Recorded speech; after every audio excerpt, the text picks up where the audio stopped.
Parfois, j'analyse un business et je me dis, cet entrepreneur est un génie. C'est un artiste dont la toile est notre psychologie collective, dont le marbre est la fabrique même de notre société.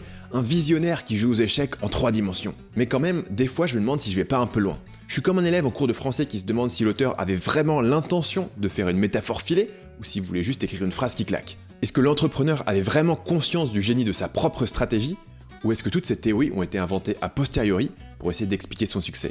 Jusqu'au jour où je suis tombé sur ce schéma. Ce sac de nœuds de flèches ressemble au PowerPoint d'un consultant cocaïné pour expliquer la stratégie récente de la Walt Disney Company, sauf que le schéma ne vient pas d'un consultant, d'un journaliste ou même d'un youtubeur. Le schéma vient de Walt Disney en personne. Il l'a dessiné en 1957, à une époque où les téléphones ressemblaient à ça, et dans ce schéma vous avez tout. Vous avez les parcs, les films, les produits dérivés, qui existaient déjà à l'époque, mais il y a aussi le rachat de Pixar, Marvel et Star Wars, et même Disney+, qui n'allait pas se concrétiser avant des décennies. Mais je m'avance un peu trop. Notre histoire commence bien avant ça, en 1923, quand Walt Disney arrive en Californie avec 40 $ en poche. Il a 22 ans et déjà un échec à son nom. Le studio qu'il avait créé à Kansas City, l'Infogrames, vient de faire faillite. Pour se payer le billet de train, il a dû vendre ses services de photographe et économiser pendant plusieurs mois. Il n'a plus un rond pour créer une nouvelle entreprise, donc il emprunte de l'argent à son frère pour créer un nouveau studio. Quasiment 100 ans plus tard, est-ce que c'est vraiment la peine que je vous fasse le récapitulatif des succès de l'entreprise qu'il a fondée? Allons-y, pour le fun. Disney, c'est bien sûr des films d'animation légendaires comme Blanche-Neige, Bambi, Pinocchio, Le Roi Lion ou Aladdin. Un studio qui, à lui seul, place 7 films dans le top 10 des meilleurs films d'animation de l'American Film Institute. C'est aussi la boîte qui a racheté Pixar, Marvel, Star Wars et plus récemment la 20th Century Fox tout entière. En 2019, qui est la dernière année de cinéma normal en date, les 13 films produits par Disney représentaient à eux seuls 36% du box-office américain. Sur les 20 films les plus rentables de l'histoire, 14 sont produits par Disney ou par des boîtes qu'ils ont rachetées. Au-delà du cinéma, Disney possède des chaînes de télévision, 4 bateaux de croisière et bientôt 7, et 12 parcs à thème répartis sur toute la planète. Ils emploient 223 000 personnes dans le monde, dont 17 000 rien qu'à Disneyland Paris. Et tout ça part de cet incroyable petit schéma. Mais c'est pas encore le plus fou. Parce que ce schéma ne décrit pas que Disney. C'est un plan de domination mondiale qui a été copié sans scrupule à travers l'industrie du divertissement, des Kardashians à Rihanna, en passant par les figures montantes du web, comme MrBeast.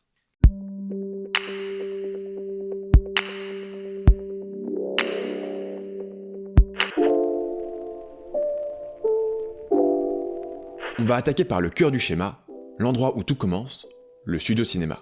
Les films sont au centre parce que c'est de là que viennent les personnages et les univers qui vont ensuite peupler les parcs et le reste du business de Disney.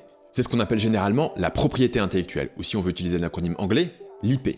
D'après Wikipédia, la propriété intellectuelle est le domaine comportant l'ensemble des droits exclusifs accordés sur des créations intellectuelles. Ok, ce qui est plus intéressant, c'est que la propriété intellectuelle a 2 branches. Premièrement, la propriété littéraire et artistique, qui s'applique aux œuvres de l'esprit, et deuxièmement, la propriété intellectuelle, qui concerne entre autres les brevets d'invention, la marque commerciale, le nom de domaine et l'appellation d'origine. Donc concrètement, le personnage de Mickey Mouse relève de la propriété intellectuelle littéraire et artistique, tandis que le nom de marque The Walt Disney Company relève de la propriété industrielle. Mais en réalité, tout ça se mélange. Frozen ou les Gardiens de la Galaxie sont des œuvres de l'esprit, des univers dont les personnages relèvent de la propriété artistique, mais c'est aussi des marques que vous pouvez apposer sur des produits dérivés ou sur une attraction. Et sur ce sujet, il y a des anecdotes assez marrantes. Par exemple, Disney World proposait depuis 1988 une attraction intitulée Maelstrom. Le concept était assez simple. C'était un tour en barque viking pour découvrir l'histoire et la mythologie norvégienne. En 2016, l'attraction Maelstrom a été remplacée par l'attraction Frozen Ever After, qui propose toujours un tour de barque. Des barques qui ont exactement le même design qu'avant, mais cette fois-ci ça se passe dans le monde de Frozen. Et en 2017, à Disneyland Californie, la traditionnelle attraction de chute libre, la Tour de la Terreur, a été remplacée par une attraction quasiment identique, mais qui se place maintenant dans l'univers des Gardiens de la Galaxie. Donc les marques et les franchises se mélangent un peu dans ce qu'on va appeler la propriété intellectuelle. En 2015, le directeur financier de Disney expliquait « Tout ce que nous faisons aujourd'hui tourne autour des marques et des franchises. Il y a 10 ans, nous étions plus comme les autres entreprises de médias, plus généralistes, avec un gros calendrier d'une vingtaine de films liés à des franchises et d'autres non. Si vous regardez notre stratégie de programmation aujourd'hui, presque chaque aspect de l'entreprise tourne autour des marques et des franchises. Et c'est probablement pas un hasard si 10 ans dans cette citation, Disney était dans une période de stagnation avant de se recentrer sur la génération d'IP qui relançait une énorme croissance.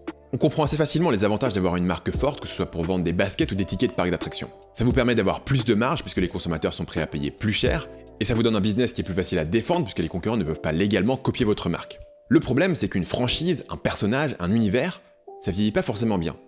Dans 50 ans, il y a de bonnes chances que Nike et McDonald's soient encore des logos connus de tous, mais est-ce que les jeunes sauront encore qui sont Neo et Morpheus? Probablement pas. Disney est construit sur des personnages qui sont vraiment vieux, comme Mickey qui date de 1928 et Donald qui date de 1934. Mais cette longévité en soi, c'est un exploit. La plupart des franchises, même si elles sont énormes à leur époque, durent 10 ou 15 ans maximum. Alors je pourrais vous donner des exemples de tous les personnages qui étaient super connus dans les années 30 et qui ont totalement disparu, on n'a même pas besoin de remonter aussi loin. Prenez les années 80. Le plus gros carton de 1984, c'était Le Flic de Beverly Hills, qui a fait 313 millions de dollars de recettes sur un budget de 13 millions et a eu 2 suites. C'était une des plus grosses franchises des années 80, mais ceux qui sont nés après 99 en ont probablement jamais entendu parler. Et c'est pareil pour les autres franchises blockbusters des années 80, comme L'Arme Fatale ou Retour vers le futur. C'était des marques universellement connues, mais aujourd'hui c'est des reliques qui ont plus leur place dans les listes IMDb des cinéphiles quadragénaires que dans une salle de cinéma. Et même les franchises qui ont continué comme Terminator, Indiana Jones ou Ghostbusters sont très loin de leurs heures de gloire. Ce qui fait que Disney a un problème. Comment créer des franchises, les essorer jusqu'au dernier dollar et faire en sorte qu'elles ne meurent jamais? Avant d'affréter des bateaux de croisière et de construire des parcs à thème, Walt Disney a commencé comme un tout petit studio d'animation qui faisait des cartoons en noir et blanc. Steamboat Willie, le cartoon dans lequel Mickey a fait sa toute première apparition parlante, a été réalisé, selon la légende, par 12 personnes, dans un garage. Et bien sûr, Disney c'est pas que Mickey et Donald. C'est les longs métrages d'animation devenus des classiques absolus du cinéma, comme Blanche-Neige, Pinocchio, Bambi, Alice au Pays des Merveilles, Les 101 Dalmatiens, La Belle au Bois dormant, Le Livre de la Jungle, Les Aristochats, je peux pas tous vous les citer, allez voir sur Allociné. Vos parents vous ont forcément fait regarder la cassette ou le DVD de l'un de ces films quand vous étiez enfant. Et c'est pour ça que Bob Iger, qui était le PDG de Disney pendant 15 ans, explique que là où va l'animation, l'entreprise va. Par tellement d'aspects, Disney Animation était la marque. C'était l'essence qui alimentait beaucoup de nos autres business. Mais Disney fait un type d'animation bien particulier. Contrairement aux films Pixar et à certains animés japonais qui ont tendance à avoir plusieurs niveaux de lecture, les films Disney sont pensés pour le plaisir des enfants. On a des chansons entêtantes, on a des happy end, on plonge le spectateur dans un univers magique où les animaux parlent et où les gentils gagnent toujours contre les méchants. Mais le truc qui est intéressant quand vous êtes petit, c'est que vous êtes vraiment très impressionnable. Et c'est pour ça que les enfants pleurent à la mort de Blanche-Neige et qu'ils ont peur du dragon dans La Belle au Bois dormant. Alors bien sûr, à l'âge adulte, vous pouvez encore découvrir des films qui vous marquent, mais les films qui ont bercé votre enfance ont toujours un pouvoir que les œuvres plus récentes n'auront pas, et c'est que ces films pourront vous rendre nostalgique. Et Disney a trouvé comment exploiter cette nostalgie, presque par hasard.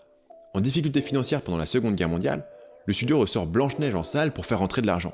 Ça fonctionne et ces ressorties deviennent une procédure. Tous les 7 à 10 ans, les films ressortent en salle, ce qui permet de les faire découvrir à une nouvelle génération d'enfants. Pour préserver ces classiques et donc la nostalgie du public, Disney veille à ne jamais diffuser ses films à la télévision, à l'exception de 2, Dumbo et Alice au Pays des Merveilles.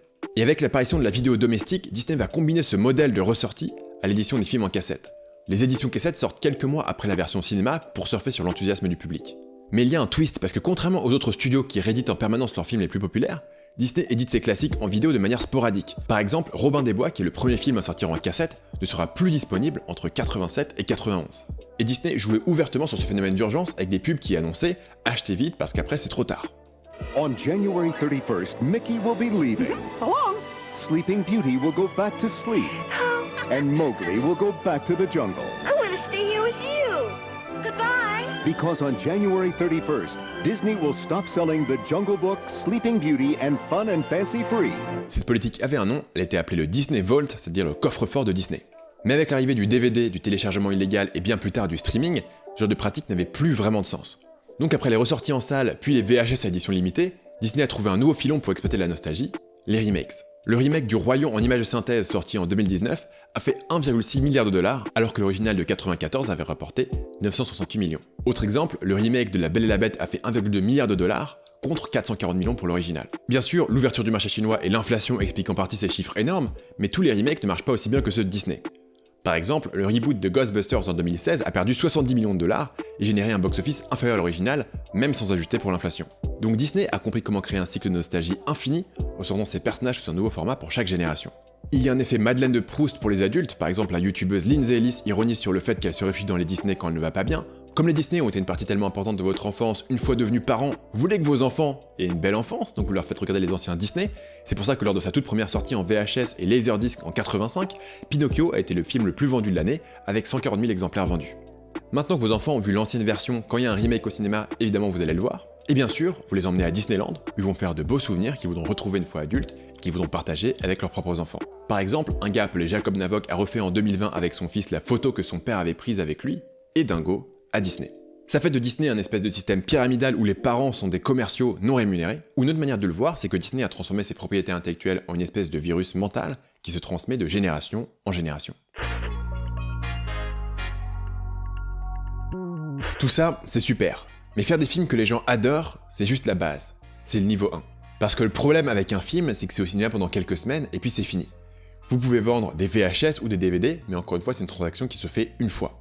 Donc même si vous vendez un ticket de cinéma à un gamin en 1960, vous lui vendez une VHS dans les années 80 pour qu'il la montre à ses enfants, qui achèteront eux-mêmes un DVD dans les années 2000 pour leurs propres gosses, pour finir avec un abonnement Disney+ dans les années 2020, c'est pas mal. Mais ça reste encore limité. Pour grossir, il faut toujours sortir plus de films, ce qui pose un risque parce que les nouvelles franchises ne marchent pas toujours. Heureusement pour Disney, ils ont compris assez tôt que c'est du gâchis de faire un film adoré du public et de juste monétiser ça en vendant le film. Une fois que vous avez un personnage attachant, vous avez fait le plus difficile. Maintenant, il faut l'exploiter au maximum en déclinant ce personnage dans toutes les formes possibles. Ça commence évidemment par les produits dérivés. Sac à dos, t-shirt, robe de princesse, peluche, crayon, tête d'oreiller et tout le reste de ce que vous pouvez imaginer. Ensuite, on a la musique. À l'époque, on pouvait vendre des CD et aujourd'hui, les chansons de la Reine des Neiges collectent des milliards de vues sur YouTube. Et puis bien sûr, les parcs qui récoltent de l'argent non seulement avec le ticket d'entrée, mais aussi en fonctionnant comme de gigantesques magasins à produits dérivés. Mais là où se trouve le vrai génie de Disney, c'est que toutes les flèches vont dans les deux sens. D'autres entreprises ont d'une part des activités où ils génèrent l'attachement du public à certaines franchises, et d'autres activités où ils convertissent cet attachement en argent. Imaginez par exemple un YouTuber qui vend des t-shirts avec son logo. Il crée l'attachement dans ses vidéos et il monétise en vendant des t-shirts. Y a rien de mal à ça, mais les gens sont pas là pour acheter des t-shirts. Donc il doit quand même faire attention à pas être trop bourrin sur la promotion, sans quoi il va finir par cramer la bonne volonté de son audience. Mais pour Disney, c'est l'inverse. Aller au parc avec vos enfants augmente votre attachement à la marque Disney. Y aller en tant qu'enfant peut vous créer cet attachement pour la vie. Say what you want about Disney World or Disneyland. If you've ever been there as a child, you know that what it does to your childhood brain is a good thing. Donc le parc est une gigantesque machine à cash qui, au lieu de consommer la bonne volonté de l'audience, la renforce. Et non seulement ça, mais le parc ne fait pas qu'utiliser la propriété intellectuelle qui vient des films en faisant des attractions. Le parc va aussi générer de la propriété intellectuelle sous forme de chansons, de contenu pour les magazines et la télé, d'idées de produits dérivés comme les puzzles basés sur la carte de Disneyland, et oui, même parfois, de films. Mettez ce pestilentiel traître, ce crapaud visqueux, ce serpent au fer. Pirates des Caraïbes était à l'origine une attraction, qui est devenue une série de films au succès fracassant, qui ont à leur tour été adaptés en nouvelles attractions pour les parcs. Tout est connecté. Les films créent des stars, qui peuvent ensuite être utilisés dans les émissions de télé, qui font la promotion des produits dérivés, qui sont vendus dans les parcs, qui génèrent des articles dans les magazines, qui font la promotion des parcs, qui génèrent des nouvelles chansons, qui vous restent dans la tête et qui vous donnent envie de revoir les films. Alors ça serait facile de dire « oui, c'est normal, c'est comme ça que fonctionne un empire ». Mais en réalité, la plupart des conglomérats ne marchent pas. On se retrouve avec des entreprises disparates qui sont forcées sous le même toit et les synergies tant attendues ne se produisent pas. C'est pour ça que la page Wikipédia sur le sujet parle de la mode des conglomérats des années 60 et explique que dès le milieu des années 70, les marchés financiers s'étaient rendus compte que c'était rarement une bonne idée, au point que certains économistes ont calculé que les conglomérats auraient une valorisation boursière entre 13 et 15% moindre que si leur division était indépendante. Mais surtout, faire cet argument serait passé à côté du fait que c'est justement grâce à cette stratégie que l'Empire a été construit. Each week as you enter this timeless land, one of these many worlds will open to you. En 1954, les frères Disney signent un contrat avec la chaîne ABC. Le contrat prévoit que ABC va diffuser chaque année 26 émissions d'1 heure chacune. C'est un événement parce que c'est la première fois que Disney crée un programme pour la télévision. Walt Disney aurait donc pu se contenter de proposer une compilation de vieux cartoons à ABC. Souvenez-vous qu'à l'époque, il n'y avait pas encore de VHS. Donc revoir Steamboat Willie à la télé ça aurait été un événement et tout le monde aurait été content. Mais Walt Disney va concevoir un tout nouveau format. Le 27 octobre 1954 sort le premier épisode de Walt Disney's Disneyland. Littéralement, le Disneyland de Walt Disney. L'émission s'ouvre sur la musique de Pinocchio, tandis que la fée Clochette présente les 4 zones qui ouvriront à Disneyland. Après quelques images pour montrer l'activité grouillante des studios de cinéma, Walt Disney en personne prend la parole. Mickey and I started out the first time many years ago. We've had a lot of our dreams come true. Now we want you to share with us our latest and greatest dream. That's it, right here. Disneyland. I want to tell you about it because later on in the show you'll find that Disneyland the place and Disneyland the TV show are all part of the same. L'émission contient un segment pour chaque zone du parc. Pour Frontierland, inspiré de la conquête de l'Ouest, on a une chanson sur Davy Crockett. Pour Adventureland, on a des mini-reportages sur des pays lointains. Et pour Tomorrowland, on a un segment pédagogique sur Apollo 11, en mode c'est pas sorcier. Et finalement, pour présenter Fantasyland où se trouve l'iconique château de la Belle au Bois dormant, on a des extraits de films Disney comme La Mélodie du Sud, Fantasia et Alice au Pays des Merveilles. Donc non seulement Walt Disney profite du contrat avec ABC pour que la chaîne de télé investisse dans le parc à hauteur de 2 millions de dollars sous forme d'obligations, mais en plus l'émission est un immense tunnel de pub même pas déguisé pour un parc qui n'est pas encore construit et qui n'a pu être financé que grâce à ce deal avec la télévision. Donc Disney savait exactement ce qu'il faisait et quelques années plus tard il dessinera son fameux schéma. C'est pas un hasard si le gars a laissé son nom à un empire. Le 12 septembre 2005, Bob Iger vient de devenir PDG de Disney. Il assiste à l'inauguration de Disneyland à Hong Kong, et pendant la grande parade où les employés défilent en costume, il remarque quelque chose d'inquiétant. Les chariots passaient devant nous, les uns après les autres. Il y avait des chariots avec les personnages des films légendaires de Walt, Blanche-Neige, Cendrillon, Peter Pan, etc. Il y en avait d'autres avec les personnages des grands succès de la première décennie de Michael Eisner, La Petite Sirène, La Belle et la Bête, Aladdin et Le Roi Lion. Et il y avait des chariots avec les personnages des films Pixar, Toy Story, Monstres et compagnie, Le Monde de Nemo. Je me suis tourné vers mes collègues et je leur ai demandé « Est-ce que vous remarquez quelque chose au sujet de cette parade ?» Personne n'avait rien remarqué. J'ai dit « Il n'y a presque pas de personnages Disney de ces 10 dernières années. » Ce n'est pas la première fois que le studio traverse une crise créative. Après la mort de Walt Disney à la fin des années 60, le studio en était réduit à recycler des idées remontant à Blanche-Neige. Par exemple, dans Robin des Bois, les pas de danse des personnages sont des copier-coller des chorégraphies de Blanche-Neige, des Aristochats et du Livre de la Jungle. Alors bien sûr, ce recyclage, c'est pas forcément quelque chose que les spectateurs peuvent facilement remarquer pendant leur séance de cinéma. Et Robin des Bois a plutôt bien marché d'ailleurs. Mais ça reste un symptôme inquiétant. Et justement, Disney a essuyé de gros échecs commerciaux dans les années qui ont suivi.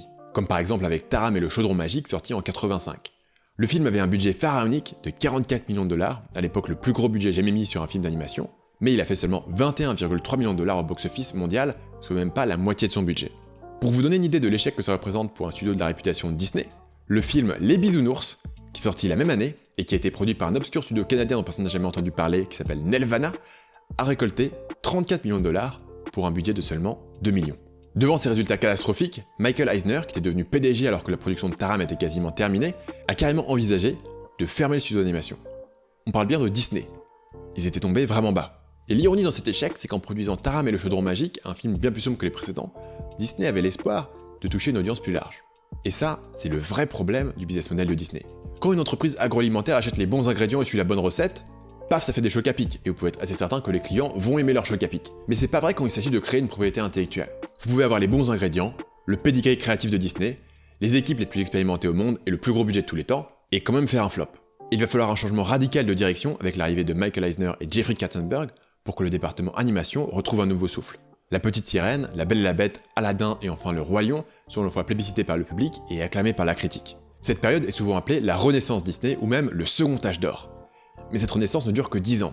Après l'immense succès du Roi Lion en 1994 et un conflit avec Roy Disney, neveu de Walt, Jeffrey Katzenberg quitte Disney pour monter DreamWorks où il va à nouveau enchaîner les cartons. Mais on peut pas en dire autant de Disney.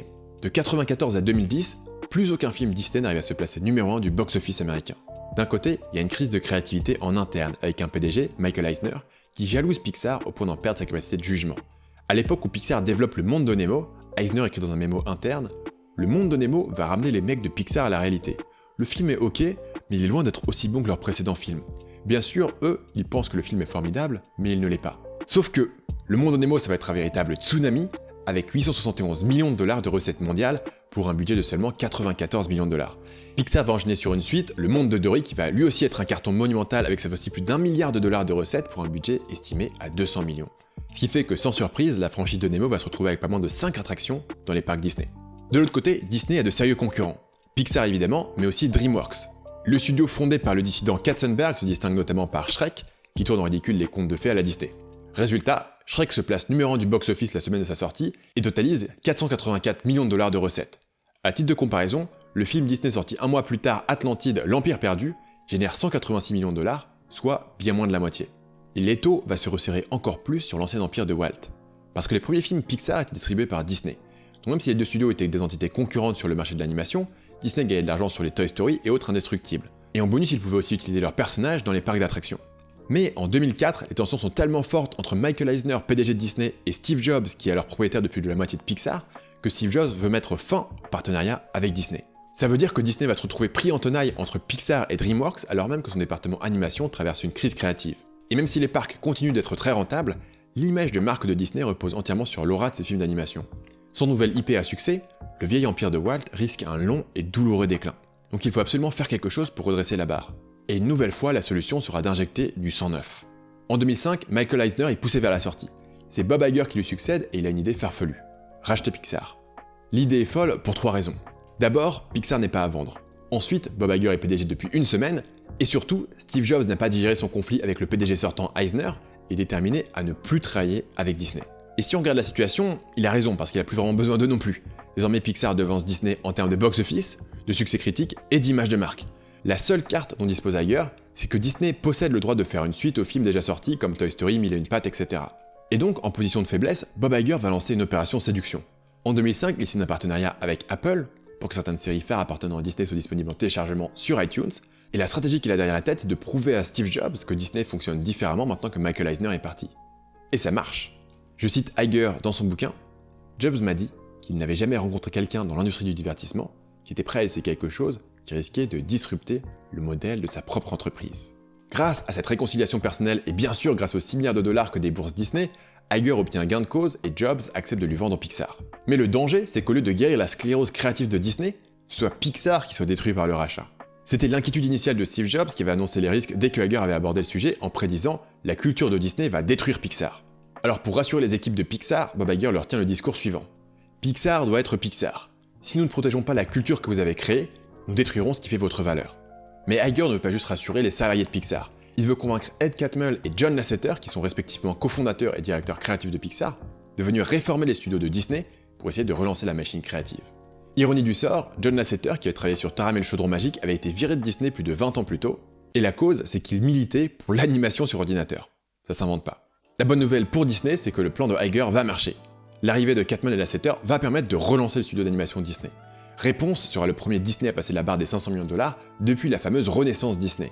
Le succès se poursuivra avec les mondes de Ralph, et surtout avec le rouleau compresseur, la Reine des Neiges, qui récoltera 1,2 milliard de dollars. Libéré, délivré, je ne mentirai plus jamais.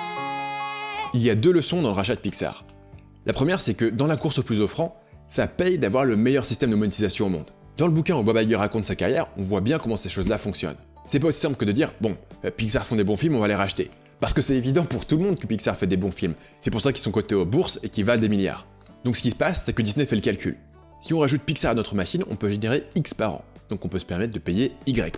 Et il faut que le chiffre soit à la fois plus élevé que ce que Pixar vaut en étant indépendant, mais aussi plus élevé que ce que n'importe quel concurrent est prêt à proposer. Du coup, il se retrouve à payer 1 milliard de plus que le cours de bourse de Pixar à l'époque, ce qui est assez standard pour une acquisition de ce type. La deuxième leçon est plus subtile, et c'est l'avantage d'avoir la réputation d'un préservateur de patrimoine.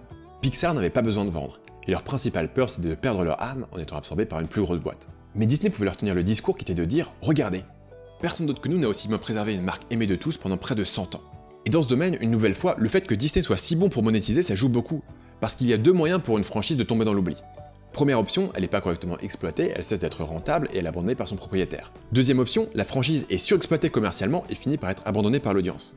Donc le fait que Disney soit capable de monétiser ses franchises sans leur faire perdre de leur popularité, fait d'eux le choix évident pour un créateur qui veut préserver le futur de son œuvre.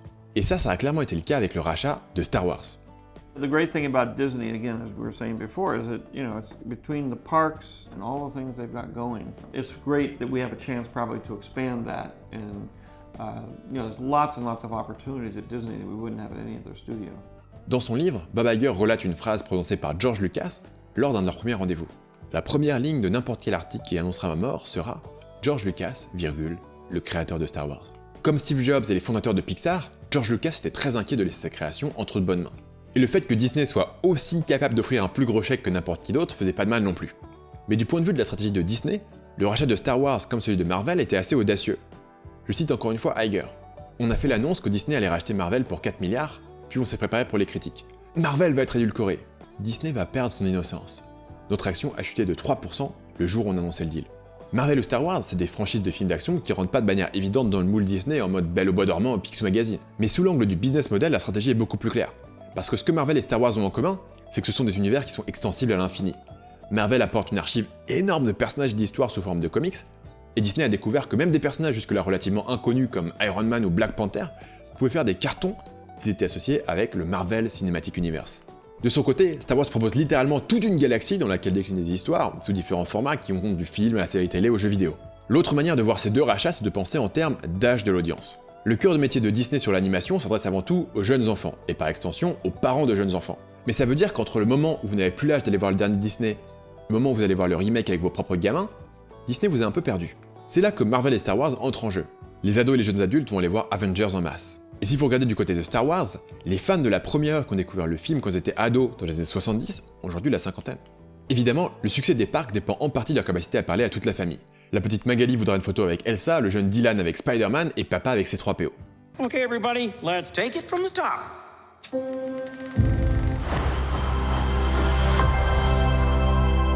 Donc je me rends compte que j'ai quasiment pas parlé de Disney+ jusqu'ici et que je vais avoir plein de commentaires à ce sujet-là. Évidemment, Disney+, c'est pas sur le schéma de Walt, mais en un sens, la vision est déjà là. C'est juste la technologie qui manquait. Parce qu'il y a autre chose qui n'est pas présent sur le schéma, et c'est les intermédiaires. C'est-à-dire les salles de cinéma, les distributeurs, les magasins qui vendent les produits dérivés. Disney pensait en termes de relations directes avec son public. Et c'est pour ça que les parcs ont autant d'importance et autant de succès. C'est le point de contact le plus direct entre Disney et l'individu qui consomme Disney. Et c'est comme ça qu'il faut comprendre Disney+. C'est pas du streaming pour faire du streaming parce que c'est moderne. De toute manière, les films Disney ils étaient déjà en streaming sur Netflix et autres, ce qui a apporté à Disney des centaines de millions de purs profits sans s'embêter à avoir leur propre plateforme, acquérir des clients, etc. En réalité, la stratégie de Disney+, c'est d'avoir un contact direct avec le client, connaître son email, savoir ce qu'il regarde et l'aider à s'immerger encore plus dans ses univers.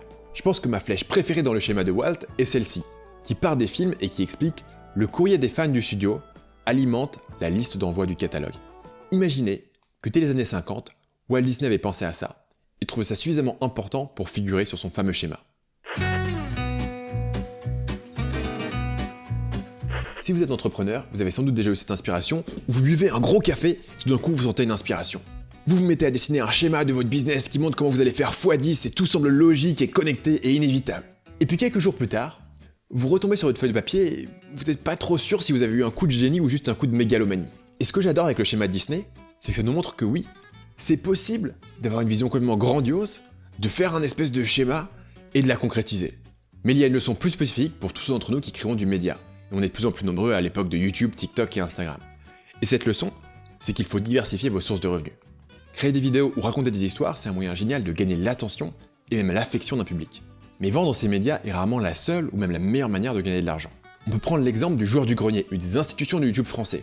En 12 ans, Fred et Seb ont développé tout un univers avec des personnages récurrents comme Canarman ou l'enfant de Juron. Mais ils se débattent régulièrement avec les démonétisations YouTube, et leur chaîne doit sa pérennité au placement de produits qui eux-mêmes sont mis en danger quand leurs vidéos sont bloquées ou censurées. Ça s'était espacé sur 2 semaines, ça avait été autorisé, puis démonétisé, puis réautorisé, puis interdit aux plus de 18 ans, puis démonétisé, puis remonétisé, mais autorisé au moins 18, mais interdit au moins de 18 ans. C'était n'importe quoi. Évidemment, c'est pas à moi de leur dire comment mener leur business. Ils font comme ils veulent et clairement, ce sont des artistes, pas des businessmen. Mais la leçon de Disney, c'est que si vous êtes capable de monétiser votre art de différentes manières, ça vous donne beaucoup plus de marge de manœuvre créative.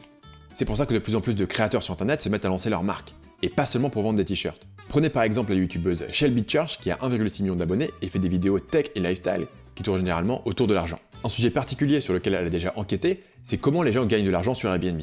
Et donc, elle a acheté une maison qu'elle a rénovée et louée sur Airbnb. It's a mid-century modern house, so very classic to Palm Springs. And we're turning it into an Airbnb. We're calling it the Racket Club Resort. Love it. Great name. So I've never made merch before, but now I'm like, I want to make merch for the 100%. Airbnb. Oh, that's so good. Yeah, 100%. And then sell it in the house if you want it. You can just take one and you can be charged for it. It's a great idea. Yeah, people are watching the videos and if they think the design is cool and just want to get one, they can order it online. Donc, elle va rénover sa maison et documenter le processus sous forme de vidéos. Ces vidéos vont faire des vues, générer de l'argent via AdSense et générer de nouveaux abonnés, mais elles vont aussi servir à promouvoir le Airbnb. Le Airbnb va rapporter de l'argent en location, mais aussi promouvoir les produits dérivés, qui seront aussi vendus aux gens qui regardent les vidéos. Il y a déjà un joli petit schéma rien que là-dedans, mais les possibilités sont infinies. Elle pourra ensuite vendre une formation pour ceux qui veulent se lancer dans le business des Airbnb, ou alors créer une agence de gestion immobilière qui prendrait en charge les Airbnb de ses abonnés, ou même faire comme Grant Cardone et monter un fonds d'investissement immobilier en proposant à son audience d'investir. Dans le futur, chaque créateur aura l'opportunité de devenir son propre mini Disney. Les puristes diront que c'est une tragédie, que l'art est perverti par le business. Moi, je dirais plutôt que c'est l'opportunité du siècle. Merci d'avoir été avec moi jusqu'à la fin de cette vidéo. Si vous voulez construire votre propre mini-empire, le meilleur endroit où commencer, c'est ma formation par email gratuite qui s'appelle Construire une audience qui achète. Le lien est en dessous de moi. Sinon, on a plusieurs vidéos en préparation, comme la suite de la vidéo sur le minimalisme et une vidéo sur MrBeast, mais pour la suite, j'ai 2 vidéos à vous proposer. Option numéro 1, comment The Rock est devenu l'acteur le mieux payé au monde. Option numéro 2, les leçons de business de la famille Kardashian. Dites-moi en commentaire celle que vous préféreriez voir.